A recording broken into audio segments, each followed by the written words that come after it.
창세기 21장 1절에서 7절 말씀, 살아계신 하나님이 오늘 또 우리에게 말씀하실 때에 믿음으로 사모함으로 잘 받는 저와 여러분 되기를 바랍니다. 제가 봉독하겠습니다. 여호와께서 말씀하신 대로 사라를 돌보셨고 여호와께서 말씀하신 대로 사라에게 행하셨으므로 사라가 임신하고 하나님이 말씀하신 시기가 되어 노년에 아브라함에게 아들을 낳으니 아브라함이 그에게 태어난 아들 곧 사라가 자기에게 낳은 아들을 이름하여 이삭이라 하였고 그 아들 이삭이 난 지 8일 만에 그가 하나님이 명령하신 대로 할례를 행하였더라. 아브라함이 그의 아들 이삭이 그에게 태어날 때에 100세라. 사라가 이르되 하나님이 나를 웃게 하시니 듣는 자가 다 나와 함께 웃으리로다. 또 이르되 사라가 자식들을 전 먹이겠다고 누가 아브라함에게 말하였으리오마는 아브라함의 노경에 내가 아들을 낳았도다 하니라. 아멘. 여러분, 드디어 아브라함과 사라가 아이를 낳았습니다. 이 아들의 출생이 아브라함과 사라에게 어떤 의미였을까요? 그리고 또 그 기쁨은 얼마나 컸겠습니까? 그런데 여러분, 본문 1절과 2절 다시 보겠습니까? 이삭의 출생에 대해서 성경이 어떻게 기록하고 있는지 우리가 좀 잘 살펴볼 필요가 있습니다. 사라가 또는 아브라함이 고생 끝에 아들을 얻게 되었다, 이렇게 되어 있지 않고, 여러분 21장 누구의 이름부터 나오고 있습니까? 여호와께서입니다. 여호와께서. 그리고 그 다음에 여호와가 먼저 나온 다음에 아이를 낳은 사라가 나오죠. 그죠? 그리고 똑같은 패턴이 한 번 더 나옵니다. 여호와께서 말씀하신 대로 사라에게 행하셨으므로. 그리고 2절에 가서는 여호와라는 이름 대신에 어떻게 되어 있습니까? 하나님이라는 호칭이 사용되고 있죠. 따라서 오늘 본문은 이삭의 출생을 통해서 우리에게 단지 신기한 방법으로, 놀라운 방법으로 있을 수 없는 기적이 일어났다, 그것을 말해주는 것을 넘어서 이삭의 출생을 통해 하나님이 어떤 분이신지 우리에게 말해주고 싶어 합니다. 여러분, 사라에게 아들을 주신 분 누구십니까? 여호와십니다. 여호와.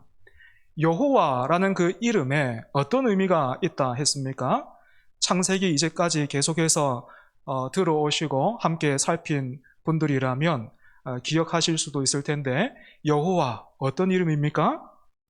하나님은 택하신 백성과 언약을 맺으시고 주신 약속을 성실하고 신실하게 지키시는 분이시다라는 그런 뜻이 있다 했습니다. 그래서 여호와라고 하면 언약, 이렇게 떠올려도 무리가 없겠죠. 그런데 자녀를 키워본 분들은 모두 경험해 보셨겠고 또 겪고 계시겠지만, 저도 웬만하면 아이들과는 약속하지 않습니다. 예를 들어서 이제 여름이니까 애들이 이렇게 물어요. 아빠, 이번 여름 휴가 때는 어디 갈 거예요? 이렇게 묻습니다. 그렇게 물을 때면 저는 최대한 이렇게 답합니다. 몰라, 그때 봐서. 이렇게 얼버무립니다. 왜냐하면 제가 아이들에게 무언가를 구체적으로 약속해버리는 순간에 그때부터 제 말에 제가 매이게 되기 때문입니다. 제가 약속을 하기는 했어도 상황이 피치 못한 일이 있을 수도 있잖아요. 그래서 약속을 못 지킬 때 있지 않겠습니까? 그러면 어떤 일이 일어납니까? 애들은 평소에 자기들이 얼마나 말을 안 듣고 아빠 엄마를 서운하게 만들고 힘들게 만들었는지 그건 생각도 안 하고 어떻게 합니까? 제가 약속 안 지키면 그럴 줄 알았다 하면서 얼마나 서운해하고 저를 몰아세우는지 모릅니다. 여러분, 제가 왜 그런 상황을 자초해야 되겠습니까? 그죠? 그래서 저는 지혜롭게도 애초에 그런 일을 대비해서 애들하고 구체적인 약속 안 합니다. 몰라, 그때 봐서 그렇게 말하고 지나가요. 하지만 여러분, 사람도요, 책 잡히지 않으려고 또는 귀찮은 일이 생길까봐 자녀와 약속하기도 주저하는데, 창조주 하나님은 피조물인 인간, 그것도 우상을 섬기고 있던 사람들 아닙니까? 아브라함과 사라, 그죠? 또 자녀를 낳을 수 없었던 그 부부 찾아가셔서 땅과 자손을 약속하심으로 그 약속에 하나님 자신을 묶으셨습니다. 여러분, 세상에 그 어떤 피조물이 하나님과 이런 특별한 관계를 맺고 있습니까? 아무것도 없습니다. 하나님과 이런 언약을 맺을 수 있는 그런 대상은요, 사람 말고는 없어요. 바로 이것이 사람의 복됨과 영광이라 할 수 있는 것입니다. 여러분 잘 보십시오. 성경은요, 사람의 복과 영광을 다른 걸로 말하지 않습니다. 하나님과의 관계에서 말하고 있어요. 다른 피조물과 다르게 사람은 하나님과 언약의 관계에 있다. 하나님께서 말씀 주시고 그 말씀을 통해서 자신과 하나로 묶으신다. 이것이 사람의 복이요 영광이다 말하고 있는 것입니다. 하지만 우리가 지난주까지 살펴봤듯이 아브라함은 하나님이 주신 언약을 자기 아내 사라와 함께 등져버렸습니다. 스스로 나는 자격이 없고 못난 존재다라는 것을 증명해 보였던 것이죠. 그런데 그렇게 아브라함이 모든 것을 망쳐버렸던 그 상황 속에서도 21장은 아브라함이나 사라 또는 이삭의 이름이 아니라 여호와로 시작되고 있습니다. 여러분, 이것이 우리에게 무엇을 말해주고 있습니까? 21장이 그 아브라함의 어리석음과 그 실패, 뭐라고 말할까요? 그 강팍함에도 불구하고 여호와로 또 시작되고 있는 것, 무엇을 말해주고 있습니까? 하나님이 주신 언약이 우리보다 더 크다라는 거예요. 하나님이 주신 약속은 우리가 생각하고 기대하는 것보다 훨씬 크다라는 것입니다. 하나님의 언약은 값없이 주어지는 무조건적인 또한 약속입니다.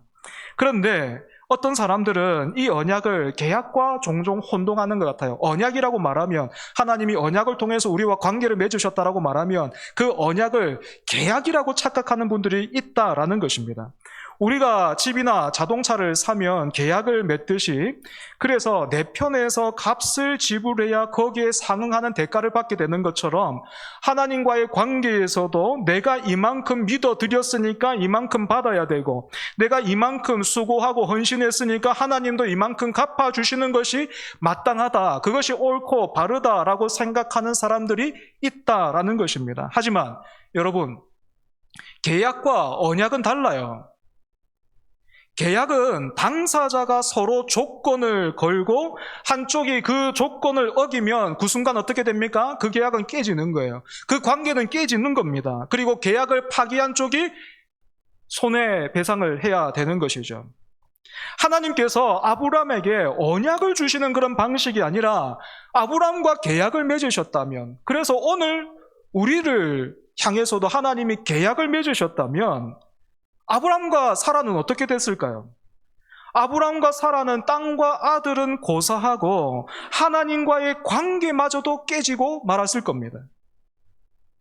그런데 오늘 본문에서 보듯이 사라가 드디어 이삭을 낳았습니다. 애초부터 불임이었고 시간이 흘러서 이제는 생리까지 끊어졌던 90세 된 여인이 출산할 수 있었던 이유와 원인이 무엇입니까? 다름 아니라 여호와께서 이 이름 안에 담겨 있는 것입니다. 그리고 2절로 넘어가면 하나님의 이름이 여호와에서 뭐로 바뀌고 있습니까? 하나님으로 바뀌고 있는데 히브리어로 보면 엘로힘입니다. 엘로힘이라는 이름은 온 세상을 창조하신 전능하신 하나님이시다. 그래서 온 세상을 다스리시는 분이시다라는 그런 뜻이 있습니다. 여러분, 그래서 여호와와 이 엘로힘이라는 이 두 이름을 연결시켜 보면 어떤 의미가 됩니까? 우리를 택하시고 부르셔서 오늘 우리가 믿고 예배하고 있는 하나님은 언약의 신실하신 분이심과 동시에 천지를 지으신 전능하신 분이시다, 이렇게 되겠죠. 오늘 우리가 믿고 예배하는 하나님이 그런 하나님이라는 거예요. 언약의 신실하시고 천지를 창조하신 전능하신 분, 우리가 그 하나님을 예배하고 있는 것입니다. 그리고 여러분, 여호와가 엘로힘이시다, 전능하시다라고 했는데 그 전능하신 능력으로 여호와께서 무슨 일을 하셨는지 여러분 한번 보십시오. 1절과 2절 우리 같이 한번 읽어보겠습니다. 1절과 2절 시작. 여호와께서 말씀하신 대로 사라를 돌보셨고 여호와께서 말씀하신 대로 사라에게 행하셨으므로 사라가 임신하고 하나님이 말씀하신 시기가 되어 노년의 아브라함에게 아들을 낳으니. 아멘. 여러분, 사라의 출산을 단순히 기적적으로 사라가 아들을 낳았다 이렇게 말하지 않고 어떻게 설명하고 있습니까? 여호와께서 말씀하신 대로 사라를 돌보셨고 여호와께서 말씀하신 대로 행하셨고 또 하나님이 말씀하신 시기가 되어 아들을 낳았다. 여러분, 이렇게 되어 있습니다. 앞에서는 우리가 여호와와 엘로힘이라는 이름을 통해서 하나님이 어떤 분이신가 하는 것을 말해봤다면 이제는 이 엘로힘으로서 전능하신 하나님이 그 전능하신 능력으로 무슨 일을 행하셨는가, 행하신 이 일을 통해서 우리는 또 하나님이 어떤 분이신지 알 수 있습니다. 먼저 돌보셨다라는 말은 단순히 높은 곳에서 아래를 내려다보는 그런 관찰을 말하는 게 아니고요, 방문하셨다라는 뜻입니다. 돌보셨다는 방문하셨다라는 그런 뜻입니다.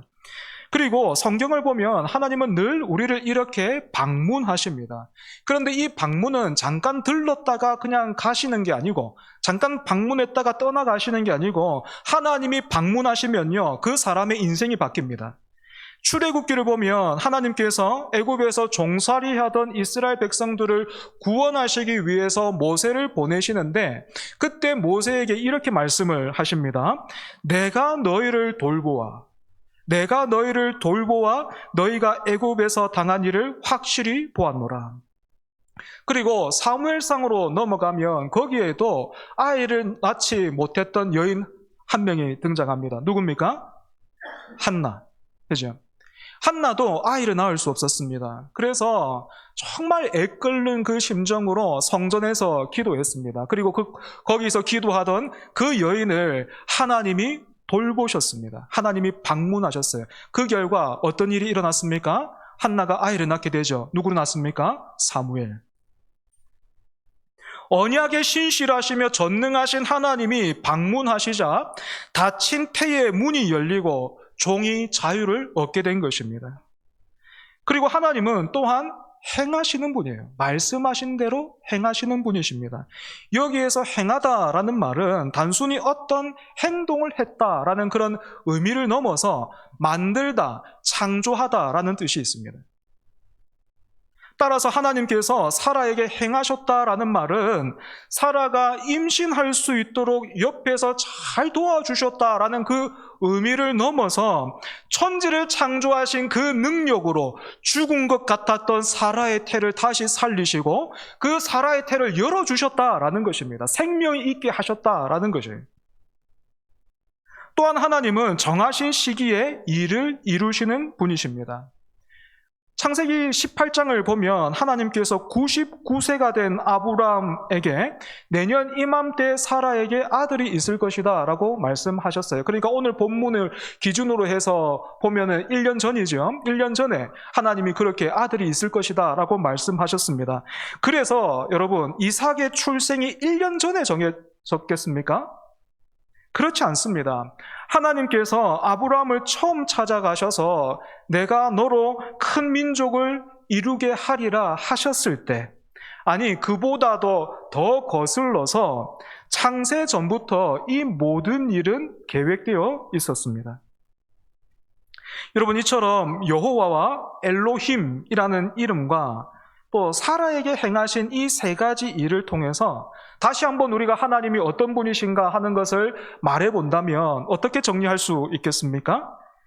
하나님은 신실하시고 전능하실 뿐만 아니고 우리를 돌보시고 우리를 위해 행하시며 일을 이루시는 분이시다, 이렇게 말할 수 있겠죠. 조금 더 간단하게 말한다면 우리 하나님은 신실하시고 전능하시며 선하시고 좋으시다, 이렇게 말할 수 있을 겁니다. 따라서 이삭의 출생을 통해서 아브람과 사라가 얻었던 것은 단순히 아들 하나가 아니고 이 하나님인 거예요. 살아계시며 복되신 하나님을 아브람과 사라가 새롭게 만난 겁니다.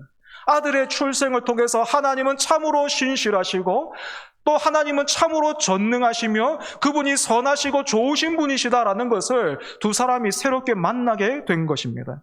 하지만 우리는 하나님의 전능하심을 어느 정도는 인정하면서도 하나님의 그 신실하심과 선하심, 좋으심은 인정하지 못할 때가 많이 있는 것 같아요.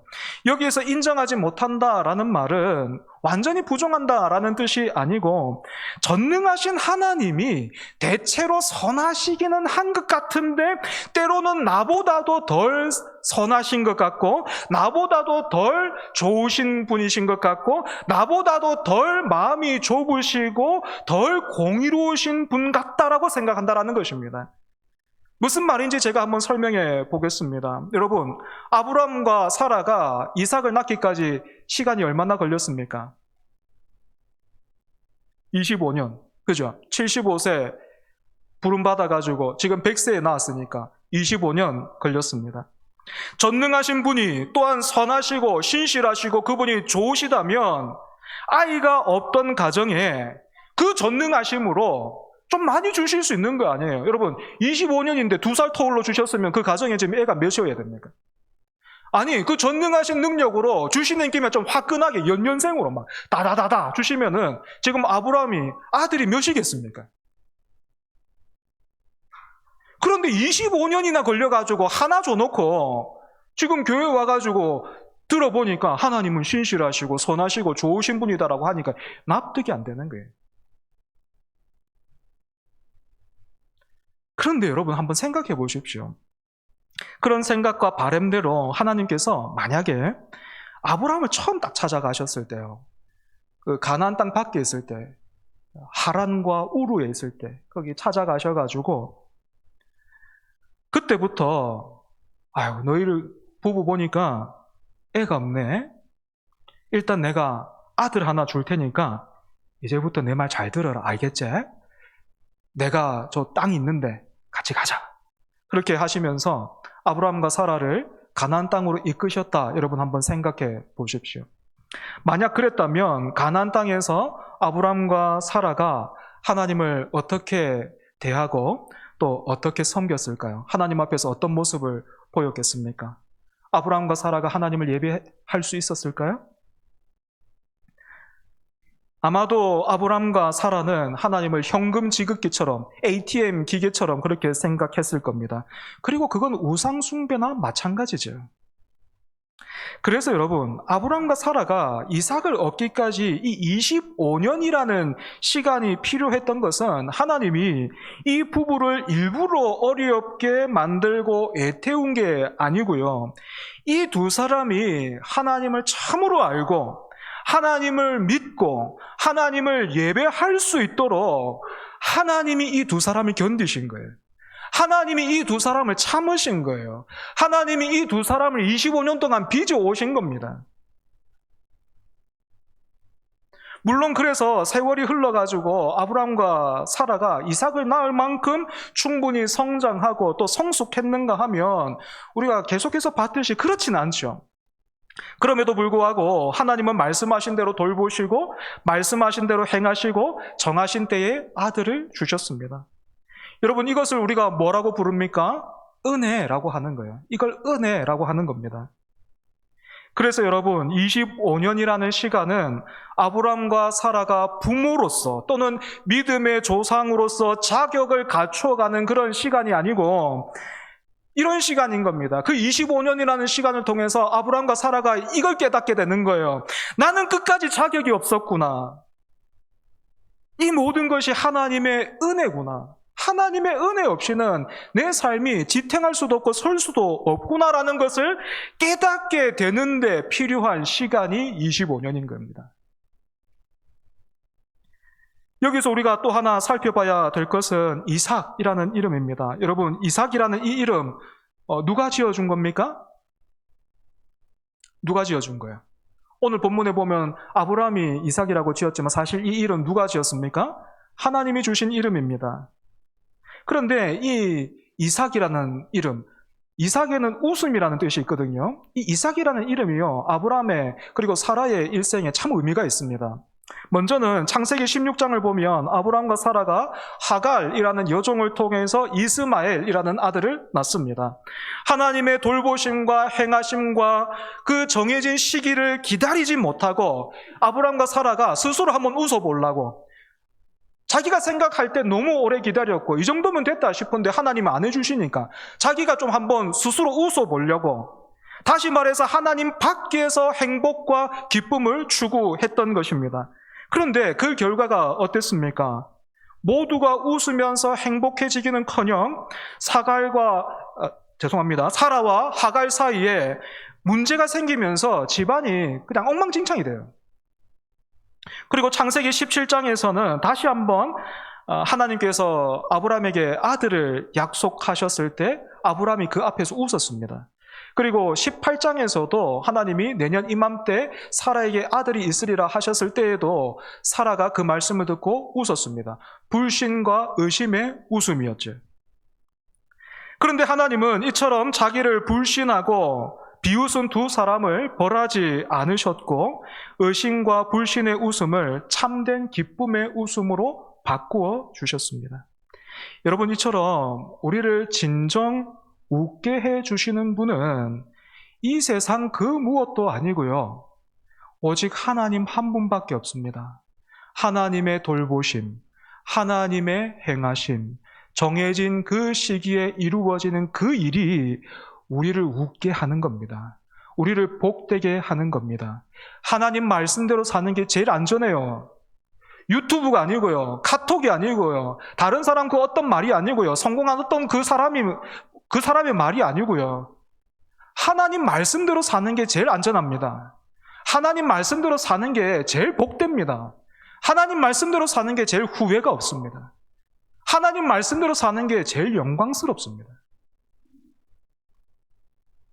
그렇다면 우리는 이렇게 신실하시고 전능하시며 선하시고 좋으신 하나님 어떻게 섬기고 예배해야 되겠습니까?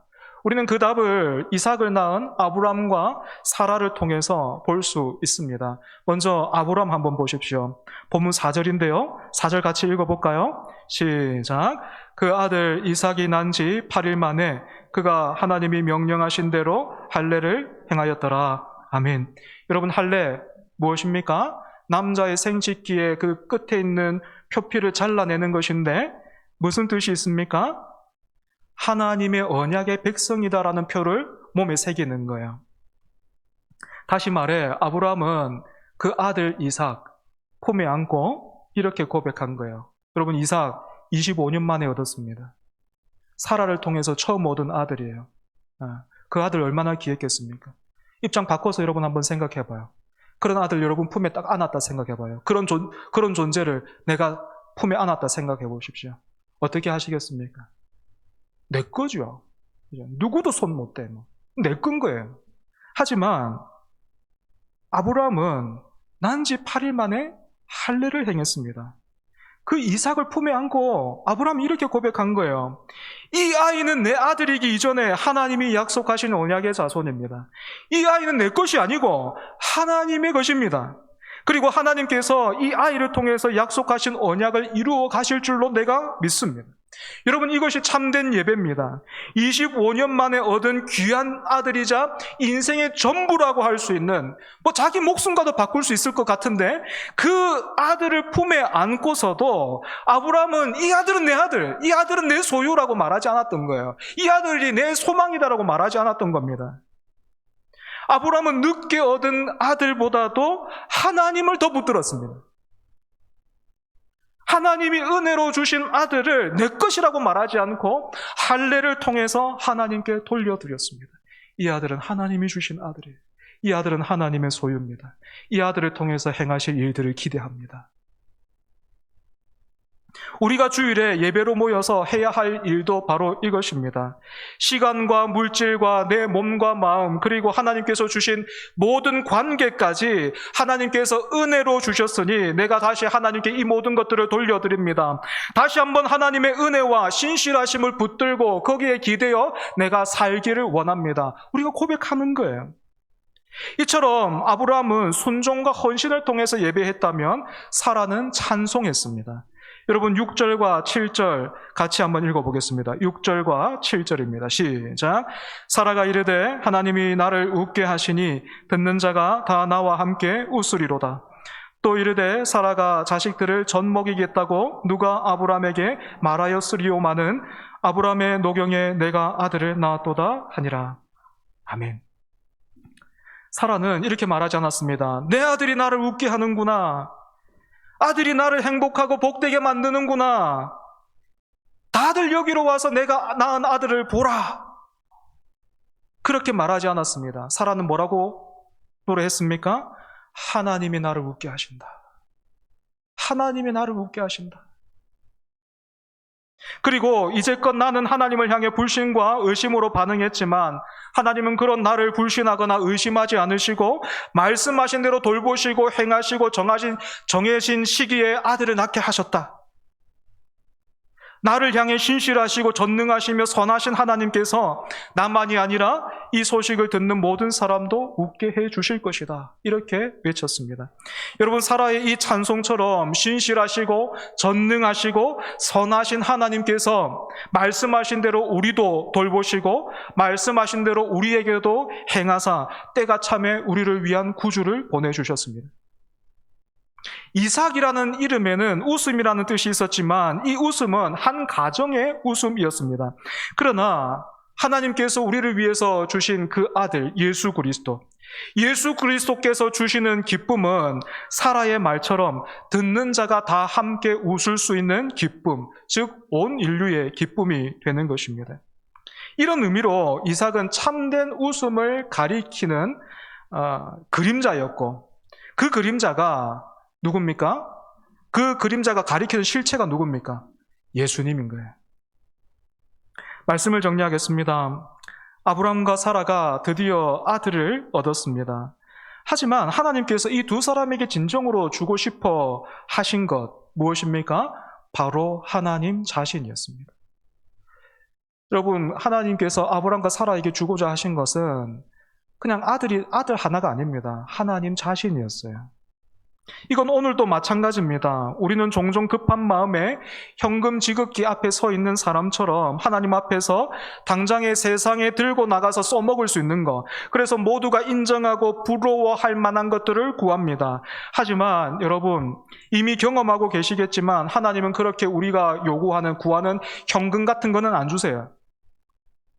대신에 말씀을 주십니다. 약속엄 같은 말씀을 주십니다. 그리고 그 말씀하신 대로 우리를 돌보시고 말씀하시는 대로 행하시고 비록 우리가 바라고 원하는 때와는 다르지만 정하신 때에 정하신 방법으로 틀림없이 일을 이루십니다. 그리고 그렇게 이루어지는 일들이 우리를 웃게 합니다. 여러분, 하나님의 전능하심만 믿고 인정하지 말고 전능하신 분이 또한 신실하시고 선하시고 좋으신 분이심을 믿으십시오. 정말로 믿으십시오. 하나님의 전능하심만 기대지 마시고요. 그 전능하신 분이 또한 좋으시고 신실하신 분이심을 여러분 정말로 믿으십시오. 그러면 여러분의 삶이 달라질 겁니다. 그러면 여러분 그 관계가 달라질 겁니다. 그 좋으신 하나님이 나에게 그 선하신 분이 이 모든 상황, 이 모든 관계를 나에게 주신 것이다 생각하면요. 좀 힘들고 어려운 상황, 그리고 좀 버거운 사람들을 만나도 여러분 달라 보여요. 이 모든 것이 선하신 하나님께서 나를 위해서 나를 돌보시고 나를 위하시고 또 정해진 시기에 일을 이루시고자 주신 그런 만남과 상황이구나. 감사하다. 그 정하신 때가 됐을 때 우리가 또 내가 어떤 모습이 될까? 어떻게 또 멋있게 될까? 기대할 수 있는 것입니다. 그리고 여러분, 하나님의 선하심과 좋으심이 여러분의 삶에 보이지 않는다고 해서 그 증거가 삶에서 보이지 않는다 해서 섭섭하거나 당황하지 마십시오. 증거를요, 계속해서 내 안에서 찾으려고 하면 여러분 흔들릴 수밖에 없어요. 구원의 확신도 내 안에서 찾으려고 하면 그 구원의 확신은 계속해서 흔들리는 겁니다. 우리의 구원의 확신은 뭡니까? 예수 그리스도인 거예요. 우리를 위해서 오신 예수 그리스도인 거예요. 하나님이 나를 향해서 선하시고 좋으시다. 그 증거가 무엇입니까? 사도 바울이 로마서 5장 8절에서 이렇게 말했습니다. 우리가 아직 죄인 되었을 때에 그리스도께서 우리를 위하여 죽으심으로 하나님께서 우리에 대한 자기의 사랑을 확증하셨느니라. 하나님이 다 보여주셨다는 거예요. 다 주셨다는 거예요. 우리를 참으로 웃게 하시는 하나님께서 예수 그리스도를 통해서 우리를 돌보시고 행하시고 또 찾아오셨습니다. 여러분, 예수님이 우리의 복과 영광임을 알게 하기 위해서라면, 그래서 우리가 하나님을 참되게 예배하게 하시기 위해서라면, 하나님이 아브라함과 사라는 붙들고 25년을 씨름하셨으면 우리는 붙들고 하나님은 25년을 넘어서 30년, 40년, 50년 씨름하실 것입니다. 예수님이 우리의 참된 기쁨과 만족되심을 알 수 있도록 은혜와 믿음을 구하는 복된 주일 우리 모두 되기를 바랍니다. 이 시간 기도하겠습니다. 하나님, 아브람과 사라가 이삭을 얻기까지 걸렸던 25년이라는 시간이 사람의 눈으로 보면 답답하고 지체되는 듯 했지만 사실은 하나님께서 아들보다 더 큰 은혜와 복을 주시고자 돌보시고 행하시며 정하신 시기에 말씀을 이루셨음을 우리가 확인했습니다. 그리고 하나님은 지금도 우리에게 예수님을 통해서 자기 자신을 주시는 분이심도 우리가 알았습니다. 이 마지막 때에 하나님을 부인하고 부정하고 또 가볍게 여기는 세상 속에 있는 우리를 지켜주시고 돌봐주시고 행하시며 이루어주사 우리가 언제나 하나님 앞에서 예배자로 살아가게 하여 주옵소서. 예수님 이름으로 기도합니다. 아멘.